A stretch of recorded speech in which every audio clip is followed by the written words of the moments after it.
Nagkataon po na meron dito sa Santa Clara, so nagpursigi po ako sa pagtawag ni Lord. Kaya sana sa tulong po ninyo saka sa pamumuno ni Brother Rupert, tulungan po akong makalapit sa ating Panginoon. Ako po siguro pinakamatanda sa inyo. Ilan taon po kayo? 69 po ako ngayon. Masigat pa na tayo.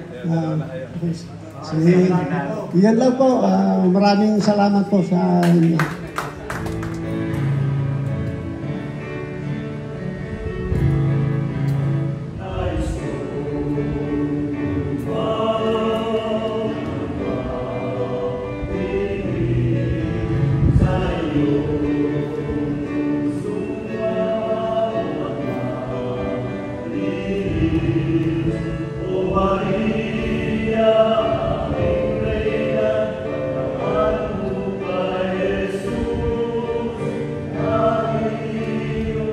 Brother Lycan po.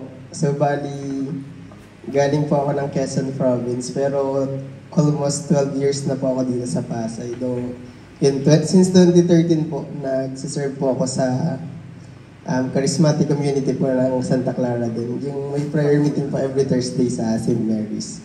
So, kasama ko po yung anak niya po si Sister Kat before po, saka sila, sila Ivy.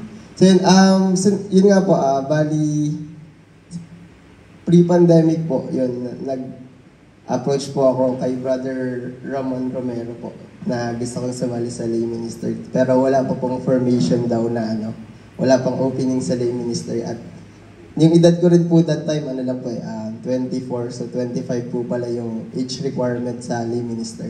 So ngayon pong taon, and siguro po sa kagustuhan din ni Lord na mas lumalim po yung service, no? Kasi po, 12 years po, bali, ang service po na nangyayari is choir po, tapos sa charismatic po, nag-lead po kami ng worship, ng other activities din po. Pero ngayon po kasi, since nagkakaedad na po ako, siguro po, kung si Brother Rudy yung pinakamatanda, baka ako po yung pinakabata ngayon.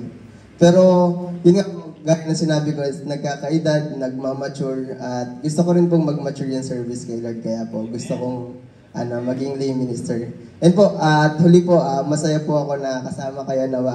Masaya rin po. 28 po ngayon po. Pasa ko na sa kanya yung batinting ha.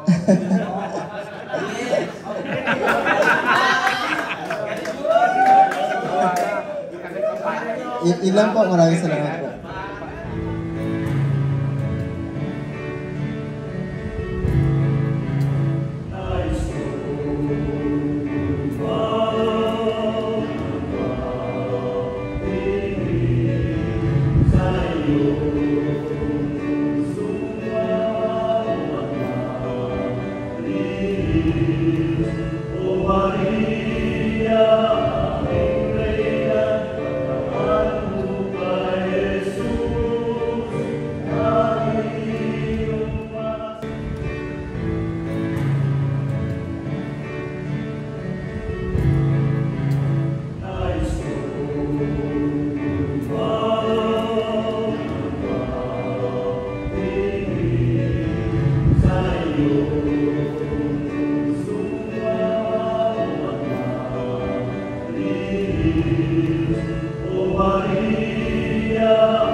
meron dito sa Santa Clara. So, nagpursigi po ako sa pagtawag ni Lord. Kaya sana sa tulong po ninyo, saka sa pamumuno ni Brother Rupert, tulungan po akong makalapit sa ating Panginoon.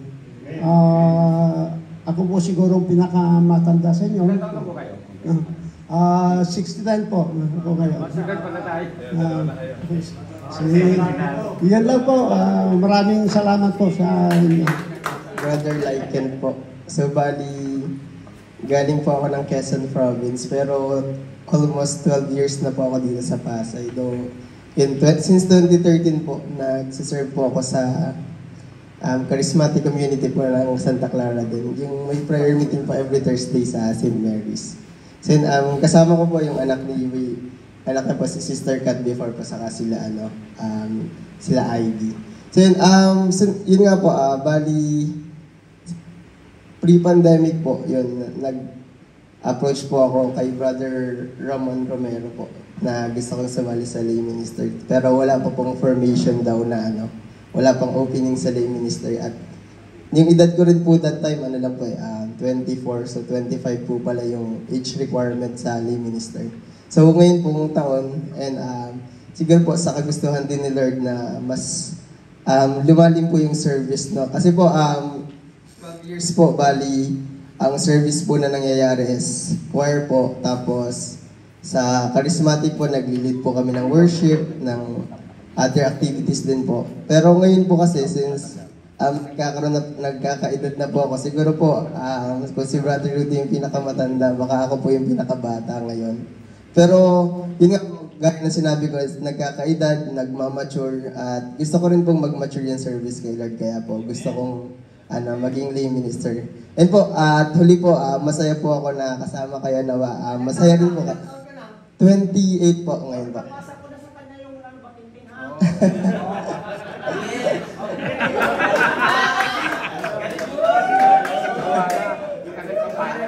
Ilan po, maraming salamat po.